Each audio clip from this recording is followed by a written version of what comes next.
Hello? Hello? Hello?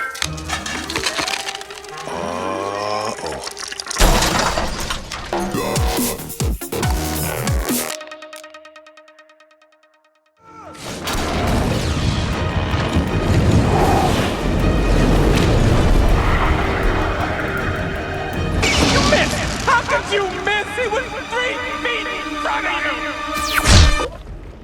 So Nicky Caro, the director, decided to go with a movie that was a little bit more of the spirit of China, but ended up with a story that resembles more of the statue of the broken phoenix over there. First of all, Disney's original Mulan took place in 1998, and the new live-action Mulan is obviously in 2020, which is probably part of the problem. And both of these movies were inspired by the ancient Chinese poem. And in the poem, when Mulan returned from war, she had a little brother. Everybody say, little brother.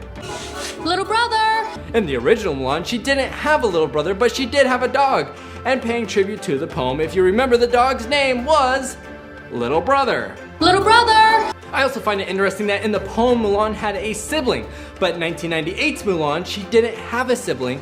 And also in 1998, ironically enough, it was illegal for most Chinese people to have a little sibling. That's right, no more than one child for most families. Then we fast forward to the 2020s version of Mulan, and guess what? She has a sibling. But here's the crazy thing. In 2015, China actually changed the rules where now you can have 2 children. Coincidence? I think not! In the poem, Mulan spends a decade with soldiers and they didn't even know that she was a girl. A woman! A woman! The poem actually parallels this situation, referencing to 2 rabbits. In the poem it says the he hare's feet go hop and skip, and the she hare's eyes are muddled and fuddled. 2 hares running side by side, close to the ground. How can you tell if I'm a he or a she? It's a gender reveal party! Yay!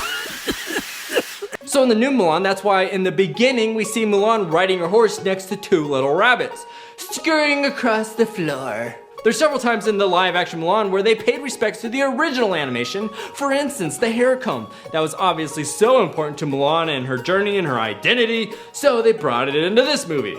If you watched the movie, you probably remember when all the army reserves are building muscle and endurance by carrying water up a hill. At one point though, we all run back down the hill and take a little bit of a water break.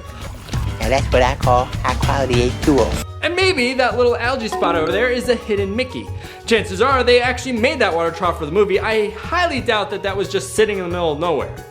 But don't worry, that's not why we're here. If you notice, they're also playing a little game where all the soldiers are weaker than Mulan and she's the only soldier with wisdom. You may be asking, but Crazy Nate, how is this even possible? They're all just drinking water, right? So then how does this scene show her superiority? Because this is straight up a copy of a story of an ancient military leader named Gideon who picked his favorite soldiers based on how they drank water. If they drank like a dog, face in the water, they weren't considered very good soldiers. Only the ones who kept their heads up and alert for enemies were the ones that were strong enough and brave enough to go off to war. But my question is this though, if this is just a random water trough in the middle of nowhere for cattle, then where in tarnation did she get the spoon to be drinking out of in the first place? One thing that a lot of people complain about with the new Mulan is the lack of songs and no comedic relief with Mushu. One chance. Is that too much to ask? I mean, it's not like it'll kill you. As far as Mushu goes, it's true and it's sad that there is no comedic relief in this movie. Unless, of course, you count the way they run up walls or slide along the walls as comedic relief, then it does have comedic relief. I'd kill myself. But in my opinion, Mushu is the greatest failure of this movie. I mean, with the lad, we had to put up with Will Smith as Genie. And yeah, he did a good job, but no one can fill the shoes of Robin Williams, but he was no longer with us, so Disney didn't have a choice. But here, Disney has a rare opportunity to go and get the same exact voice for Mushu to reprise the role of Mushu. But instead, they chose to dishonor the movie and throw some random hawk in there, and then throw a random phoenix in there that has nothing to do with the story.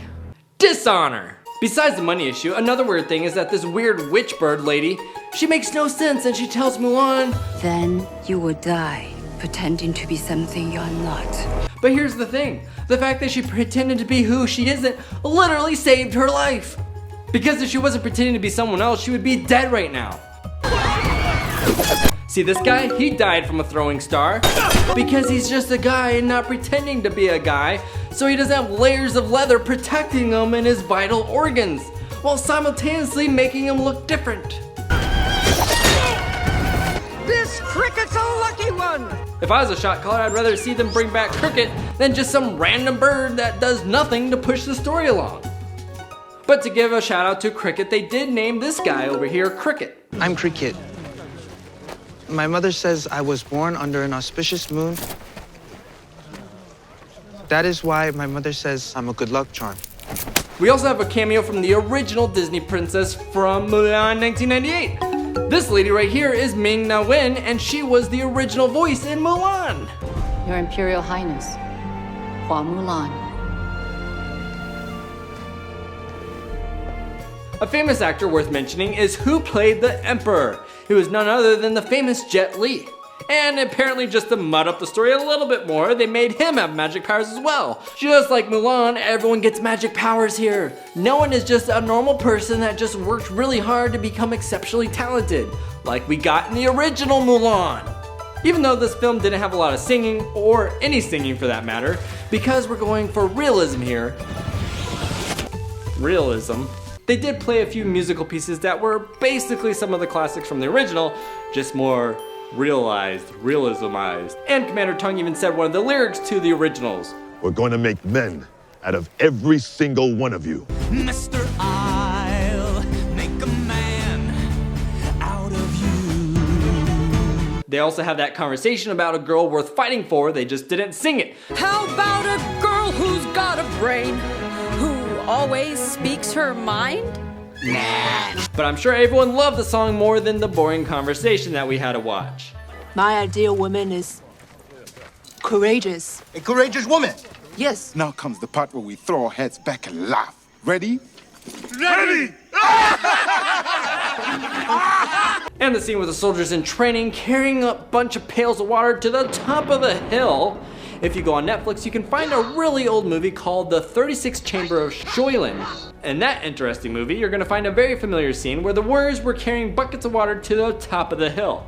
The only difference is that they had knives strapped to their sides, so if they lowered their arms a little bit, they would be poking themselves and bleeding out Kool-Aid. Anyways, we see young Mulan in the beginning of the movie running around trying to corral a chicken back into its pen. Obviously, this is similar to how we saw the first Mulan in Disney's original.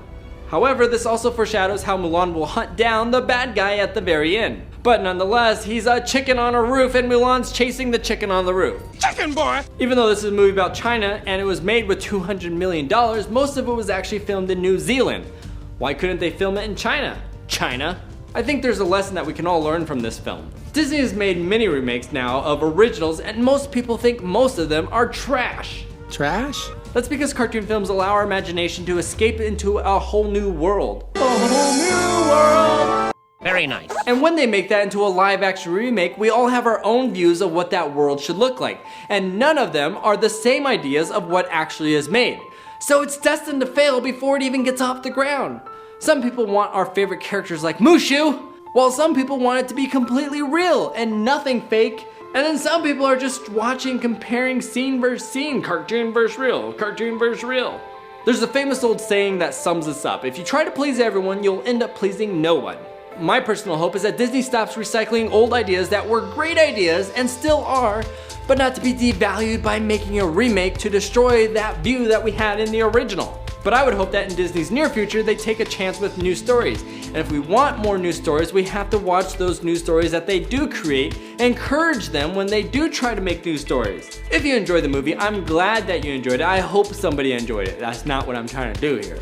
I just have to be honest with you about how I feel about the movie. And the next time I plan on watching Mulan, I will be watching the real one, the 1998 one. And on a side note, it was made with less than half the budget for this one. Ooh, nice. That's the end of my story today. Thank you to the members for all your support. And to everyone who watched this far, I appreciate it. Click that like button. Also, I hid codes in this video so you can get your very own brand new Disney Blu-ray or DVDs for Christmas as a gift from me for free for being one of the early viewers and being dedicated to the show all the way to the end. You have saved us all.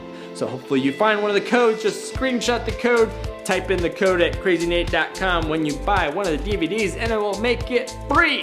If you're late to the party and all the codes have been used already, maybe you should consider clicking that bell so that way you're early to the videos and you can get your hands on the next future giveaways. Let me know what your favorite movie is and maybe next time we'll be talking about it and you'll get a shout out in the process. And until our next adventure, remember, gents and gentlets, share a smile, they are contagious.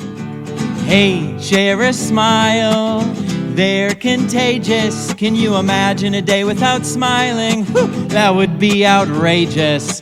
Thanks for stopping by and hanging out with Crazy Nate. Make sure to leave a thumbs up if he left you feeling great. Have fun and we'll see you next time. And don't forget to subscribe.